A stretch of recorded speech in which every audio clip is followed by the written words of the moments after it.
I'm Saletta Coleman. I am 29 years old, and today is Friday, September 14th, 2007, and we're in Oakland, California. And I am sitting with Tasha, who is my skate sister from Washington, D.C. And as Lita said, I'm Tasha Klusman, age 39. To date is September 14th, 2007. We're in Oakland, California, and I don't know, maybe we're skate addicts, skate family. It's beyond an addiction at this point. Wow. And I mean, you just said some things that I want to touch on. You know, you're being here in California, but before we start at the end, let's start at the beginning. What who are you? You know, before skating, when you're not skating, what's your life been? How'd you grow up and you go to school, and what do you do when you're not skating? Oh, the world before skating. If the skate family knew what my world was like, they'd probably be very surprised. Grew up in Southwest Florida. Town is Punta Gorda. It's on the southwest coast. Um, Lived there all my life up until it was time to go to undergrad. But Southwest Florida is a very white marina fisherman kind of community. Mother's worked in a hospital, either cleaning or in a kitchen all of her life. My father, construction worker. The middle of two kids, a younger sister and older brother. And the black population in my town is it's small, but it was one that if you didn't find a way out, you would fall victim to just being someone who only knew Punta Gorda. You would never know anything else if you didn't leave. So I knew very early on, because of community involvements and clubs and organizations, that I wanted to see more than Punta Gorda when I grew up. So always going home is always a trip that's fresh in my mind because I just got back from down there yesterday. And it's a very different life I live now in the skate world. So, Just describe it just a little bit. I mean, you said marina and fish, and so I'm thinking water, but rural or city or very small, not rural, but just small. The closest town is like a Sarasota or a Tampa, being an hour and a half away. 100,000 is the size of the city. And growing up, I mean, that wasn't smaller. We had farm towns that were much smaller where there were migrant workers. Our town is mostly schools, healthcare, and fishing. So that's all most folks ever come to know that grew up in that area. For men, you can always get a job in construction or the fishing boats and things like that. Women either were teachers or they worked in hospitals. And I didn't want to do any of them. So for me as a kid, I had 3 newspapers in my house every day. My dad's a newspaper reader, grew up in New York. I sat and watched the news, and I read the paper after he finished. So I knew that when I left home, I wanted to be involved in history, government, either as a politician or in the news media. So I went to Howard University and studied broadcast journalism. Worked at CBS News as an intern and got involved in that quite a bit up until 9/11. But that small town was very supportive of. I hated being called Little Oprah. I hated it. We had a television station at my high school.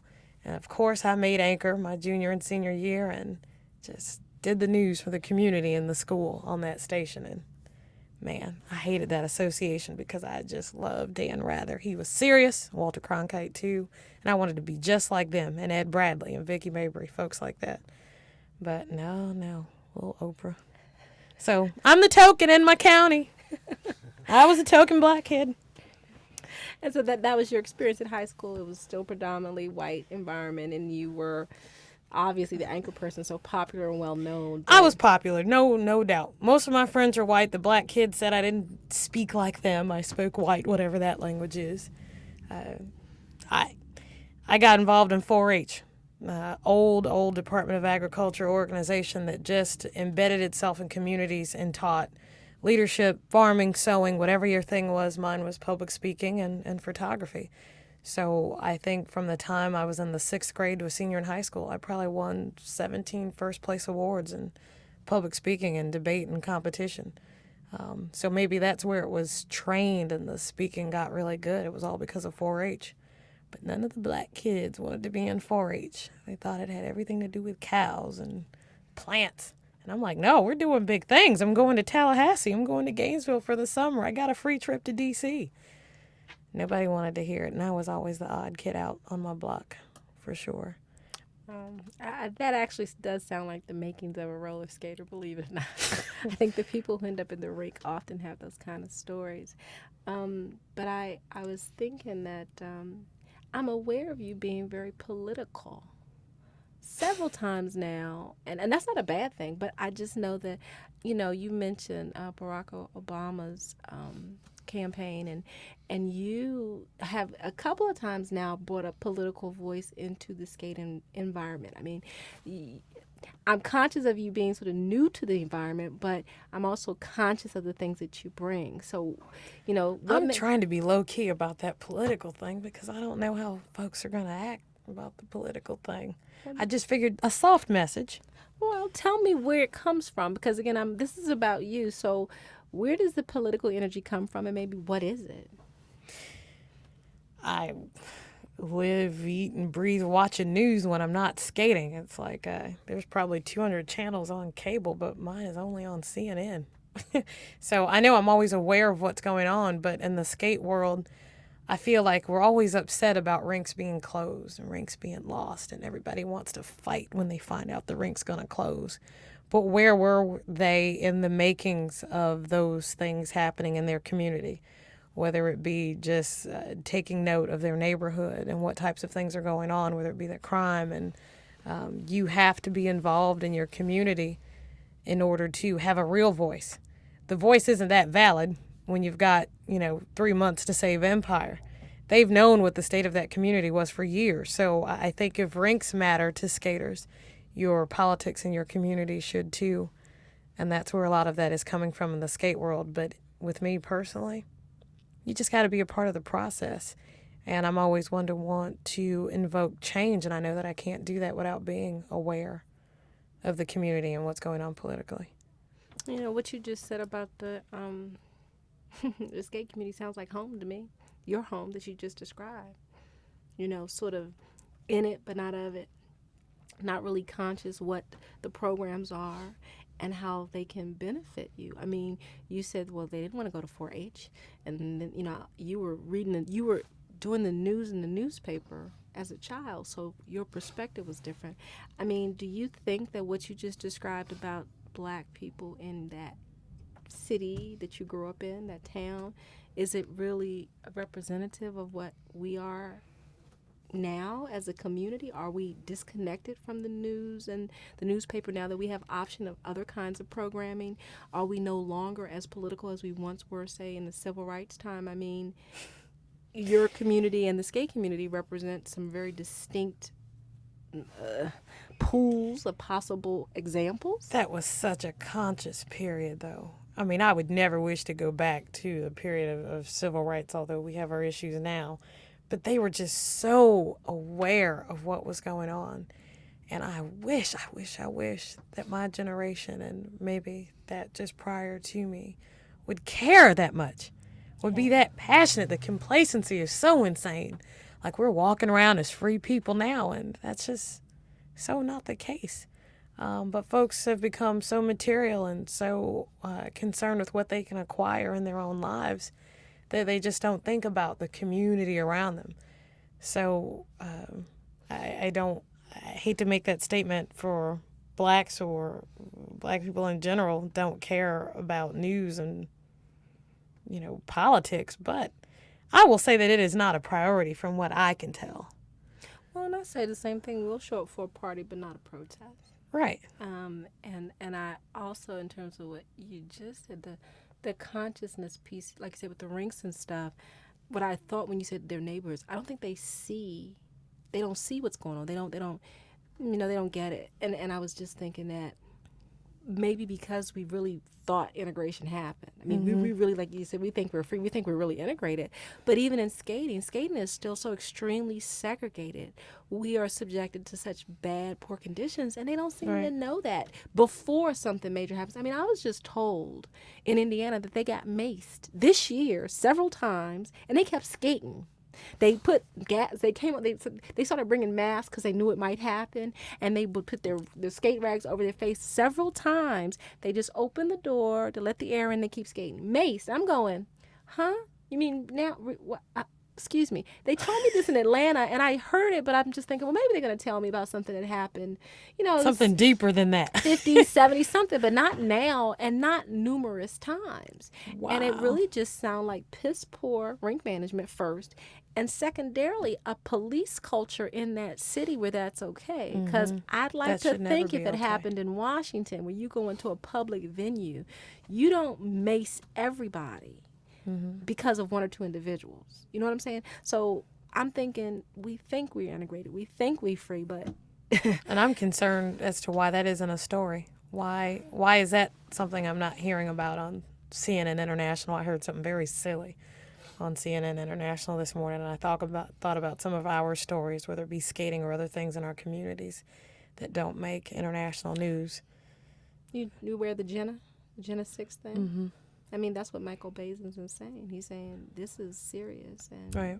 how come it's not on those news channels? So I say to you, maybe one of the reasons why we tune out on the news and some of that stuff is because we know unconsciously, subconsciously, there's a lot of hogwash and it's not about us. I mean, just like we know when they don't show the perpetrator with his handcuffs, with the shirt over his head, that he must be white. Right. Nobody mentions it, but when they're not white, they still they show them. Right. They're just there's so many things that I think is still an indication of the.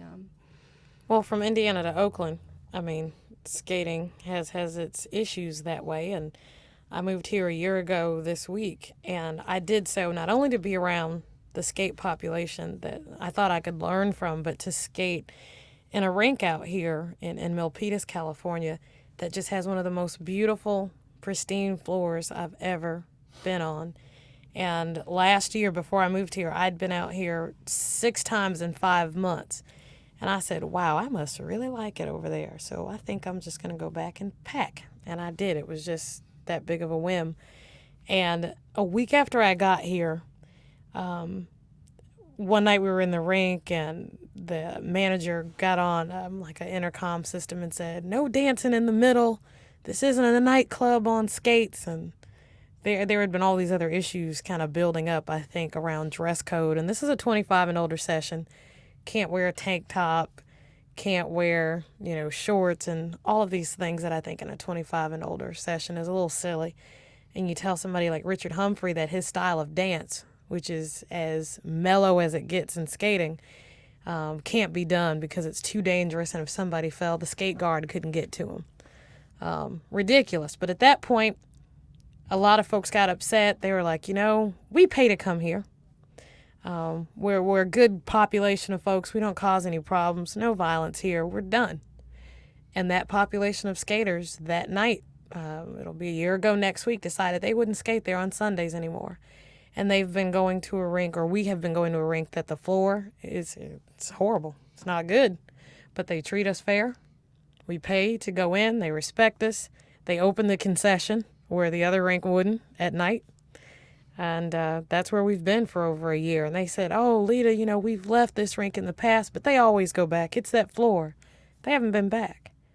So, Lord willing, San Jose remains an open business. They'll continue to skate there.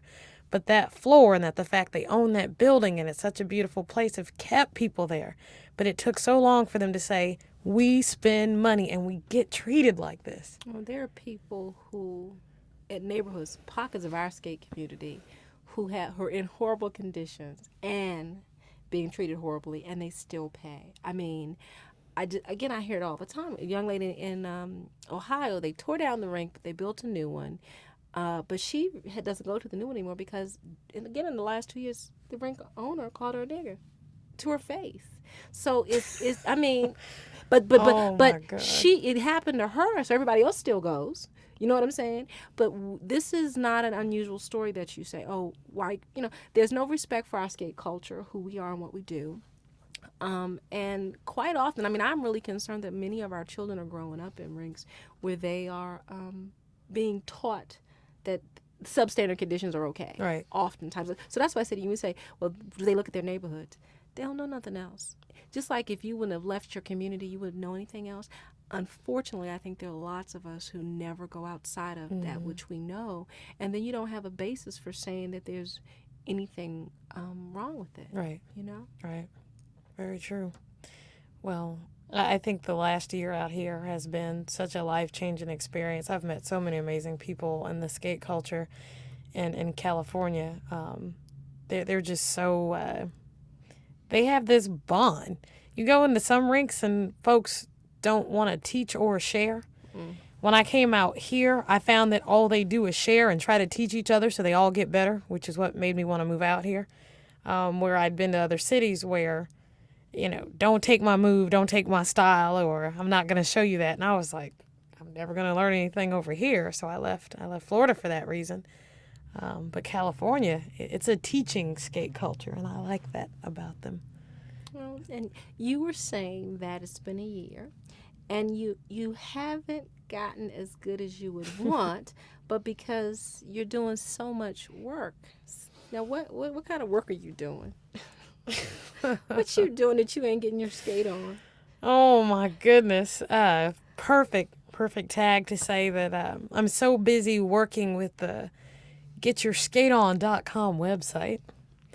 I am a media source in the community, a host in the community, and a liaison in the community. I've adopted those three roles. As new a skater as I am, I found all kinds of work that needed to be done when I came into the community. I went to my first party in Chicago in the summer of 2005 with a friend of mine. I will note a white Korean male, 58 years old, who is an engineer. And he lives here in California.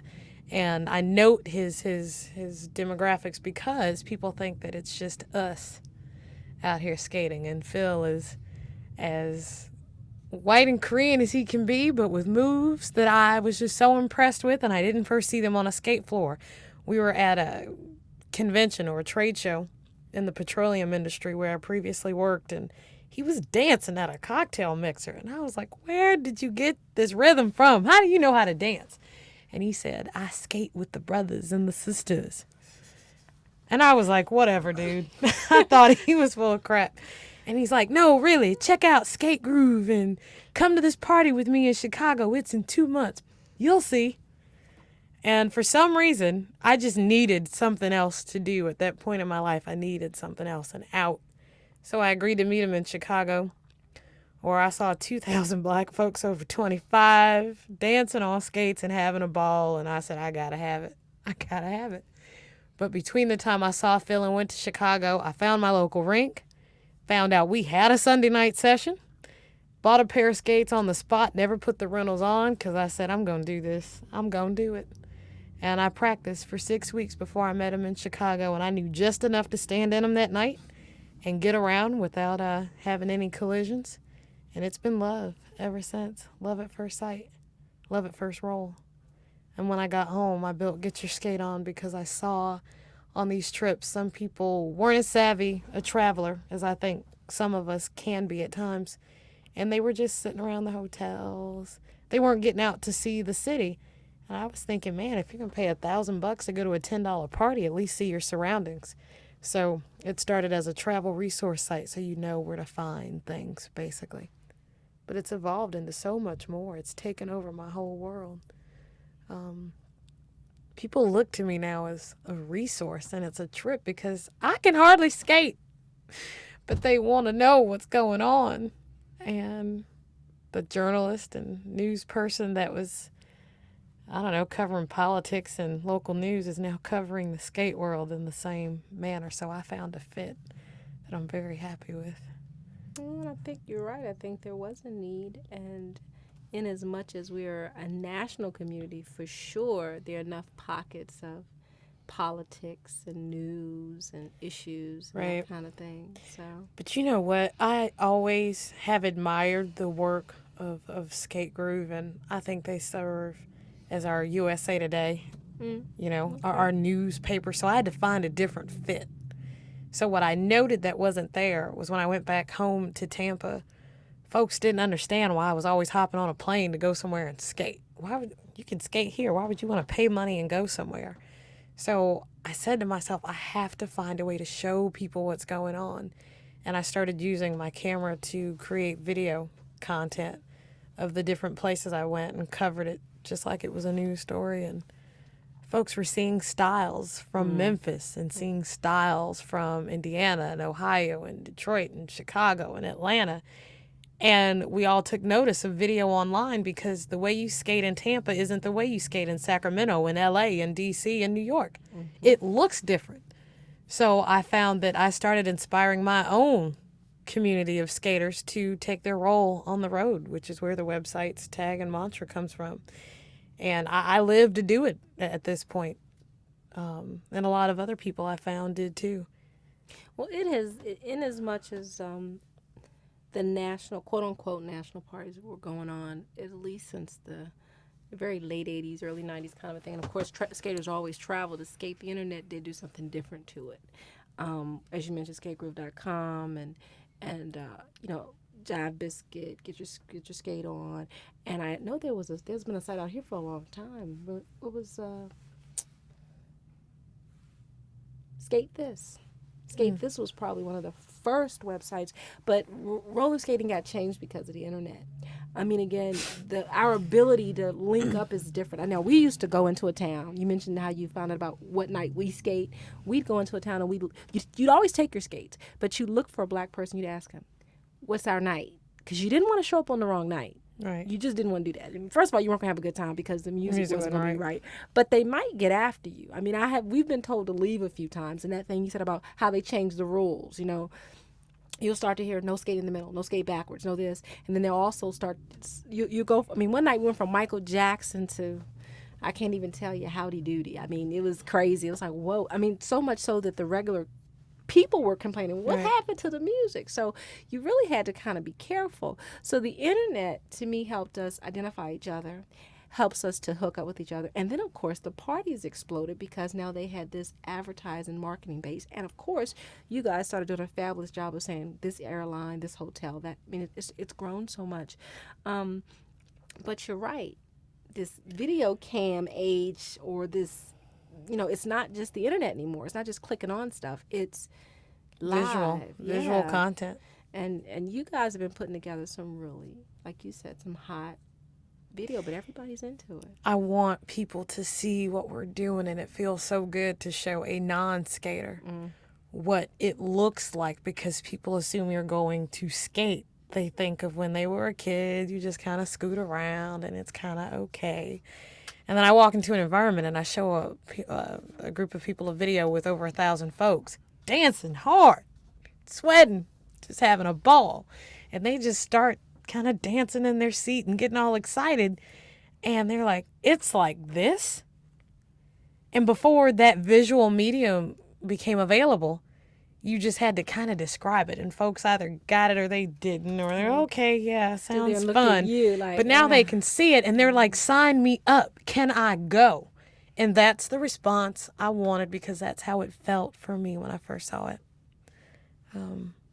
I can never forget the moment I saw it, and I just couldn't believe it. It just looked like, I love dancing and I love going to nightclubs, but I hate smoke.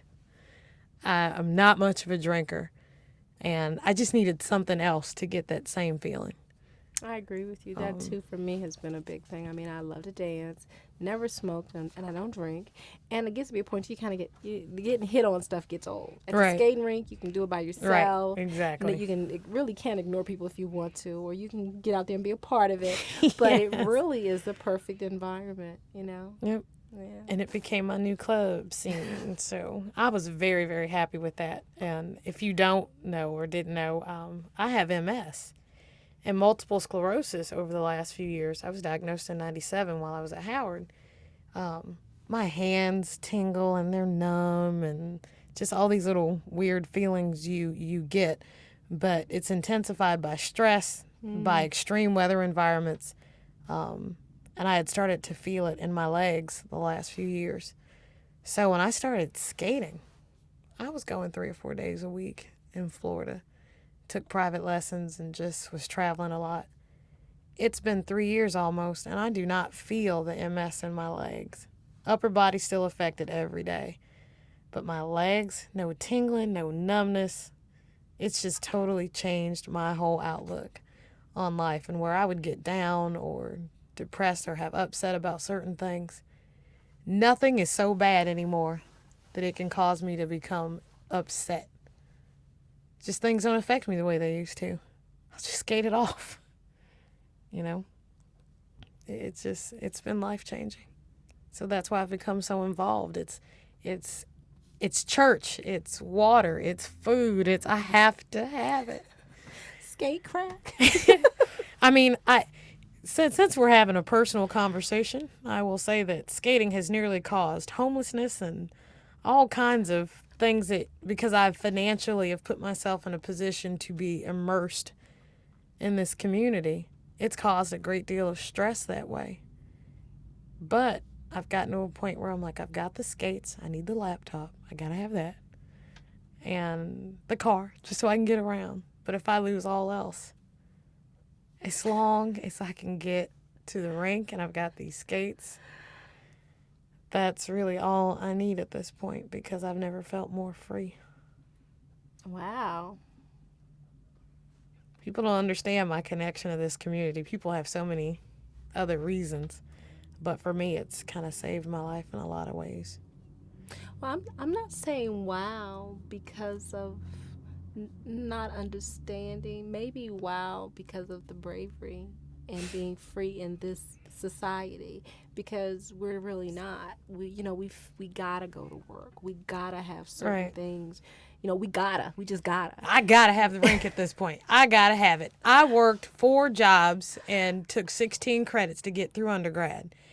I found out I had MS after collapsing on the subway platform at Reagan National with my books on my back and my airport gear. I was throwing cargo on the airplanes, and Hurricane Fran had come through. I will never forget it. I was collapsed on the platform in the rain and woke up in Northern Virginia Hospital like weeks later because I hadn't slept. And it was because I was trying to help out at home by sending money home and working the job at the bed and breakfast for rent and working on campus because I was on scholarship, working at the Sunglass Hut for money, for cash, and working at the airport for insurance, travel, and more cash. 4 jobs and 16 credits. And I'm 29 years old. And I'm like, you know what? I've worked. Some people wait to retire and things like that, but I never played. From 14 to 26 years old, I worked to help my parents or to just get by and whatever, and I never played. So skating has become my chance to get a little bit of that back. I was so disconnected from people in my age group. Through high school and college, I was working, so I didn't get to do the soror thing or go to parties. I was always working or just physically done. Mm. So I'm kind of getting it now, and that's okay. Yes, it definitely is okay. And again, we're real happy to have you because, as you say, you still came over here and started working. That's the only probably thing I could say to you is, you don't have to get your skate in. I You know, have I to make know. sure that But they're happens. both labors of love, so Yeah. I think it's all good. Well, it is, but we want you to continue to be more stress free, which the skating does, and physically healthy, which the skating does. So you just let them. You just tell them Tasha said, because now I'm big sister Tasha here. Big sis Tasha said, I gotta go get skate right now. Right. That's part of the therapy, because it sounds like you have a tendency to be a workaholic. Yes, I am. I am a workaholic, no doubt about it. When you tell people you move 3,000 miles just to skate. Well, there was purity in the moving to learn did. to skate. I could get that because, like I said, I got my own fantasy here of dropping everything and going to Right. Atlanta with my skate guru. I'm a- But to get there and to take on a job, to create yourself this job, or to the point where you can't skate, Right. it's not good. Well, it's not that bad. I do get to roll around and skate a little bit. I think in a country where healthcare is so hard to come by for those of us that are single or not working and insured under a company, it shouldn't be so hard to acquire healthcare. And with MS and not being insured, I'm very cautious in the rink. As much as I want to okay. try, I can't be Wow. as adventurous as I want to be. I want to jump. I want to turn around backwards and jump so bad and keep going. But one bad move and I could jack up a lot of stuff. Yeah. So people keep saying, just try it. Just try it. Stop worrying about falling. Stop being scared. It's not that. I've just got to be a little bit more sensitive to it. So if it takes me longer, fine. But I'll just roll around and roll fast and do the things I've learned and feel comfortable doing. And the rest will come when my legs are ready to do it. Okay. As long as I'm there. That's all I need. Yeah. And then again, it's interesting that, and again, that's what I think I see with you is the interweaving of what is really happening in the country. You mentioned the healthcare, and again, the politics piece. You know, Yeah. I want to encourage you to not to go ahead and do that, because I do think that's part of why you are here, because I believe that through roller skating we can vastly change our community. I mean, I believe the benefits of roller skating are so powerful that we can save our children, we can empower our families, we can connect with our seniors. I love that our community has young and as old as folks don't believe to see the 70 and the 80-year-old folks skating at 3 or 4 o'clock in the morning with the rest of us, and some of them better than a lot of us. We don't have a generation gap at the No. rink. And it's one of the only pastimes that I think that is still very true. And I see siblings that skate together, husbands and wives, sisters and brothers do. And it is such a bonding environment. People with disabilities, again, there are just so many possibilities for it. And I also think that we can use it, the fun of it, the allure of it, the party in it, to get them to Get the other messages. Yeah. So again, I applaud you throwing in the politics and encourage you to keep doing it, because I think that we can program people, and I know you're a media person, so you know about programming and how, as a country, I said it's on the DL, but they're starting to get it, well, that means you're soft messages. Exactly. So continue to program and make them aware and conscious, because we do need to be a much more involved community. And again, maybe not, like you said, to the same way or the same level as a civil rights fevered pitch, so to speak, but definitely we need to be able to save our own. And Just we need awake, more awake. Yeah, be conscious of that. And I think that you are, and I know that that's probably been a very lonely space. Like you said, Very lonely. Yeah, it's been a lonely space, but it's really a good thing, and I think that's how you're built, and that's a good thing. Be that. My proudest accomplishment in the last 3 years that I've been involved is that the liaison piece of what I've been doing. Is I have such good relationships now with so many rink operators and product manufacturers and skaters, that being in the middle of those 3 groups, we buy products from Rydell and Bones and the different folks that I work with. I've gotten them to notice this community in a sense that, if they come to my event in Tampa, they've been able to develop products as a result of observing how we skate, the style, and the way in which we move, so their compounds and things are built better. So when Rydell talks about the rhythm, packages, and configurations, it's because they've gotten to see a lot in the last 3 years. When Bones came out with the Vogue wheel and the white walls and the desire to kind of cater to our sophisticated taste, Cadillac wheels, things like that. They said no one had ever invited them in before. And I just thought it made sense because we spent money. Well, we gave them money. So I was like, why wouldn't I that agree take with place? that, but I wonder, how do they... I think it's to their advantage to see. Absolutely. I when they say nobody invited them in, I think that you probably gave them an invitation, which let them come in, but I think they had a responsibility as a corporation to go out and find the market. Right. We're not hiding. No, we are not there, at all. and we've always bought skates and pieces, and we couldn't skate without them. And for the most part, a pair of skates today, you're talking at least $500. Right.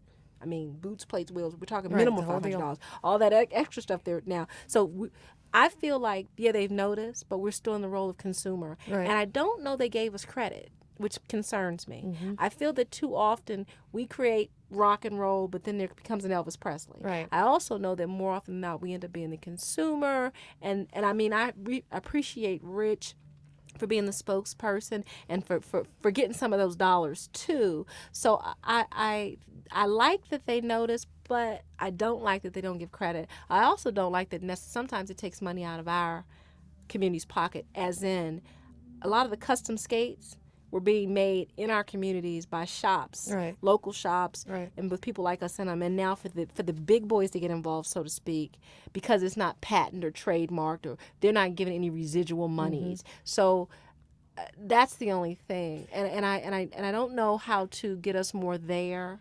But that's business as well as politics, Right, right. And that's where I'm trying to kind of change the game that way, and finding Richard and becoming, close to him just being a mentor and friend. I took on the role as his publicist because I saw this incredible skater who was a teacher, who was so elegant and so well thought in the way that he teaches. And I'm like, wow, he's never had an opportunity to be put out there. So I'm happy that folks like him have become a representative of the community, and they've taken notice. And I think a lot of what you've done on your site and with your marketing media background helped that happen, because like you said, he's been doing it for many years. And again, I think it's the advent of the the media, I mean the web, that system, the videos, but again, I think that you use that to the skate community's advantage. And I do this because you live to roll with everybody else. It's good talking to you. It's good really getting to know you. And again, I just encourage you to keep being you, keep doing what you do. And get your skate on. Yes, get your skate on.